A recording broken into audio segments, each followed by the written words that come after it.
안녕하세요. 갓벨 프리셉터입니다. 저는 2021년 영상을 찍는 시점 주사실에서 근무하고 있어요. 주사실에서 근무하다 보면 타 부서에서 부러움의 대상이 되고는 하는데요. 여러분이 보시는 주사실 부서 자체의 느낌은 어떤가요? 개꿀? 편해 보인다? 주사만 놓으면 된다? 꿈의 부서?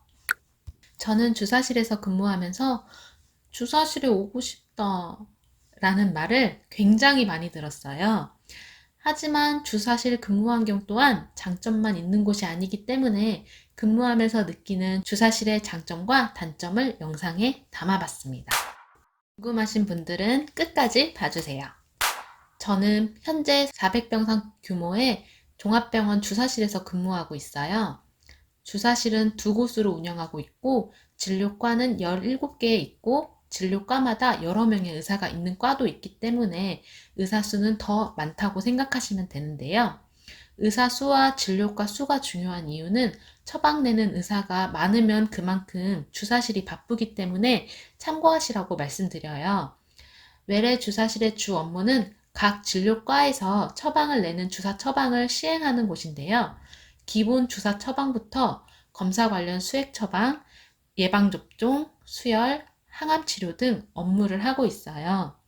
병원마다 약간씩 차이는 있겠지만 제가 근무하는 곳 기준으로 말씀드릴게요. 기본 주사 처방은 병동에서 환자에게 시행하는 처방과 큰 차이가 없고 검사 환자는 CT, MRI, 틸트 테이블 등 검사에 따라서 환복을 하고 검사 전 준비 상태를 확인하고 검사 설명을 하기 때문에 기본 주사 처방보다 검사 환자는 준비하는 시간이 오래 걸려요. 그리고 현재 근무하는 주사실에서는 항암 치료도 하고 있기 때문에 항암 관련 업무도 숙지하고 있어야 합니다. 혼자서 근무해야 하고 약물도 모두 알아야 하고 응급처치 등 모든 업무를 다 알고 있어야 하기 때문에 연차가 낮은 간호사는 근무하기 어렵다는 생각이 들어요. 제가 근무하는 곳은 5년차 이상을 주사실 간호사로 선호하고 있습니다. 제가 근무하는 주사실이 두 곳인데 주사실마다 간호사 한 명씩 근무하고 있어요. 혼자서 근무한다는 점은 장점도 단점도 될 수 있는데요.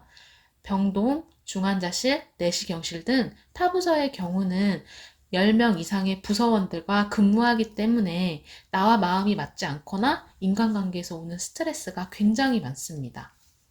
또라이 질량 보존의 법칙 아시죠? 부서에 또라이가 나가면 또 다른 또라이가 들어오고 부서에 또라이가 없다면 그 또라이는 나다. 어딜 가나 사람 힘들게 하는 사람이 있기 마련이죠.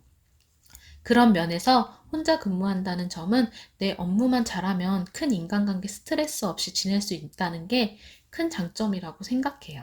외로움을 많이 타는 사람은 좀 근무 환경이 맞지 않겠죠.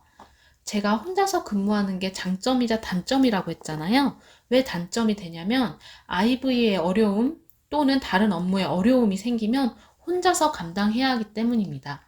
그래서 주사실에서 근무를 하려면 기본 IV 실력이 좋아야겠죠? 물론 정말 어려운 경우 수선생님이나 타부서에 요청을 할 수는 있으나 거의 99%를 혼자서 해야지 업무가 진행된다고 생각하시면 됩니다. 타부서 다른 직원들도 본인 업무가 있기 때문에 계속 도움을 요청할 수는 없는 상황이거든요. 정말 바쁜 날은 혼자서 업무하기 버겁기도 해요. 그래서 혼자 근무한다는 점이 장점이자 단점인 것 같아요. 또 다른 주사실의 장점은 업무 스트레스가 병동보다 적다는 점. 병동은 환자가 24시간 생활하기 때문에 병실이 더럽다, 춥다, 덥다, 밥이 맛없다, 환자 복이 너무 크다 등등등 이러한 사소한 컴플레인부터 엄청 많은 컴플레인들이 있는데 주사실은 주사만 잘 놔주고 주사 바늘을 제거 후 지혈만 잘해서 보내주면 되기 때문에 웬만하면 환자들이 컴플레인이 들어오지 않아요. 업무도 한번 숙지하고 나면 그 뒤로는 반복 업무이기 때문에 스트레스가 타 부서보다 적은 거는 사실입니다. 그래서 아기 키우는 워킹맘들에게 부담이 좀 적은 근무 환경이기는 해요. 그리고 3교대가 아닌 상근직이기 때문에 나이트 근무에 부담이 많으신 분들에게 좋은 근무 조건이라고 생각해요. 저도 나이트 근무를 힘들어했고 나이트 근무가 생체 리듬을 깨지게 하기 때문에 호르몬 관련 질환에 노출되기 쉽기도 하고 그래서 상근직을 원하시는 분들께는 좋은 부서라고 생각합니다.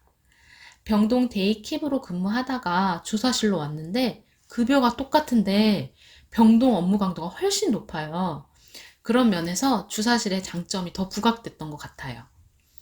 또 주사실에 와서 제일 큰 장점이라고 느낀 점은 점심시간 1시간이 보장된다. 주사실은 외래라서 점심시간 1시간 동안 운영을 하지 않아요. 병동 같은 경우는 너무 바쁘면 밥도 못 먹고 일하고 먹더라도 교대로 먹어야 하기 때문에 정말 후루룩 밥을 마시고 옵니다. 그래서 간호사들은 밥 먹는 속도가 빠른 분들이 굉장히 많아요. 저도 마찬가지고요. 근데 주사실은 1시간이 보장이 되니까 밥을 먹더라도 여유 있게 먹고 차 한잔 할 수 있는 시간이 있다는 게 주사실에 처음 왔을 때 너무 좋았던 것 같아요. 점심시간 1시간 보장은 당연한 건데 간호사들에게는 당연하지 못했던 일이라서 참 좋다고 느꼈어요. 그렇다고 주사실은 좋은 점만 있냐? 근무해보니 그건 또 아닙니다. 병동에서 근무할 때는 물품 청구나 전반적인 병동 관리를 수선생님께서 하셨는데 주사실은 주사실 간호사가 전반적인 주사실 관리를 해야 하기 때문에 처음에 업무에 멘붕이 오기도 합니다. 어떤 물품을 어떻게 신청해야 되는지 처음에 당황스러웠어요. 처음 하는 일이라서 어색하고 어렵기는 했지만 또 시간이 지나면 금방 익숙해지기는 했습니다. 약물 유효기간, 환경정리, 예방접종 청구, 물품 청구, PPD 등 보건소 팩스 업무, 소아과가 있는 병원은 20개 이상의 예방접종도 모두 알고 있어야 하고 예방접종마다 맞아야 하는 시기도 모두 숙지하고 있어야 합니다. 보건소에 예방접종 관련 서류 때문에 챙겨야 하는 일이 많이 생겨서 사실 주사실은 예방접종 업무 관련해서 숙지해야 하는 게 많아서 힘든 것 같아요. 그리고 예방접종 시기에 맞춰서 오는 아이들도 있지만 때를 놓치면 지연접종으로 접종 시기가 또 달라지기 때문에 국가 예방접종 지원사업 관련 지침을 숙지하고 있어야 합니다. 아이들 예방접종 개수도 많고 시기가 지나면 접종 기간이 달라지고 하니까 처음에 이 부분도 많이 힘들었어요. 저도 2년 정도 공부했지만 아직도 지연접종 기간은 책을 펴봐야 해요. 물론 잘 모르는 경우 해당 지역 보건소 담당자에게 문의가 가능하기 때문에 부담은 너무 안 가지셔도 됩니다. 예방접종을 하기 전에 질병관리본부 예방접종 통합관리 시스템에 정보를 입력해야 하는데 이게 처음에 할 때는 진짜 멘붕이거든요. 디프테리아, 파상풍, 뇌수막염, 소아마비 각각 하나씩 예방주사가 있고 또 3가지에서 4가지가 섞여져 나오는 예방접종 등록란이 따로 있기 때문에 처음에 등록 업무를 숙지하는데 어려움을 많이 느꼈어요. 저도 그랬고 다른 간호사 트레이닝 할 때에도 예방접종 업무 숙지하는 걸 가장 힘들어 했어요. 이렇게 입력 시스템 창을 출력해서 처음에는 다 적으면서 숙지하기도 했고요. 그리고 가장 큰 두려움은 공포의 독감 예방접종 기간. 9월부터 12월까지가 독감 예방접종으로 바쁜 기간인데요. 기본적으로 주사실 업무를 하면서 100명 이상의 접종 환자를 접종하고 시스템에 등록하는 업무는 정말 벌써부터 공포감이 들어요. 작년까지 사업체에서 1000명에서 3000명의 접종 인원을 기본 접종하고 국가에서 무료로 진행하는 독감 예방접종에 유료 독감 예방접종 업무까지 겹치면서 정말 힘들게 보냈던 시기였습니다. 그런데 올해는 코로나 예방접종까지 하잖아요. 다행히 예약제로 저희 병원은 오전에만 시행하고 있는 게 다행이지만 독감 예방접종과 코로나 예방접종이 겹치게 될 9월 이후가 벌써부터 저는 걱정이 됩니다. 심지어 9월 전에 그만둬야 되는 거 아닌가라는 고민이 들게 하는 기간이에요. 하지만 버틸 만큼 버텨보자! 라는 마음으로 버티다가 정말 아니다 싶으면 퇴사까지 생각할 정도로 힘들 시기라는 점 알아주셨으면 좋겠어요. 주사실은 통계 업무도 해야 하고 많은 주사실 예방접종 출고도 관리하고 유효기간도 관리해야 하기 때문에 의외로 신경 써야 하는 부분이 굉장히 많은 곳입니다. 그래서 주사실 부서에 오고 나서 배우면서 놀랐거든요. 물론 저도 예방접종이랑 물품 청구, 보건소 서류 관련 업무, 주사실 통계 관리 등을 배우면서 주사실은 참 백조 같다라는 생각을 했어요. 물 위에 평온하게 떠 있지만 물속에서는 발을 열심히 움직이는 백조 아시죠? 주사실을 표현하자면 딱 그런 부서라고 생각해요. 그래도 병동보다는 업무 스트레스가 적고 업무에 적응하고 나면 나만 잘하면 되기 때문에 사실 저는 주사실에서 오래 근무하고 싶어요. 아이를 키우면서 다니기에는 부서 만족도가 상당히 높습니다. 물론 2, 3년, 지금 3년째 사이에도 몇 번의 고비가 있었는데요. 아직까지 자리를 잘 지키고 있습니다. 워낙 주변에서 노리는 간호사가 많기 때문에 그만두면 빠르게 채워지는 자리이기도 합니다. 주사실은 그래도 지금까지 다녔던 직장 중에 마음 편하게 다니고 있는 부서인데요. 저도 연차가 쌓이면서 많은 경험과 노하우가 생겼기 때문에 혼자서 근무하는 환경에서도 잘 버티고 만족할 수 있다는 생각이 들기도 해요. 월급은 데이킵으로 근무했을 때의 연봉이라고 생각하시면 됩니다.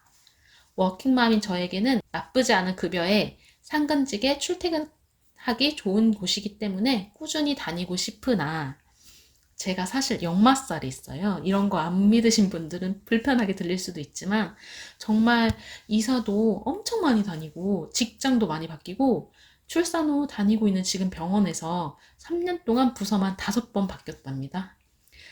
제가 문제가 있었던 건 아니고 그런 상황들이 생겼어요.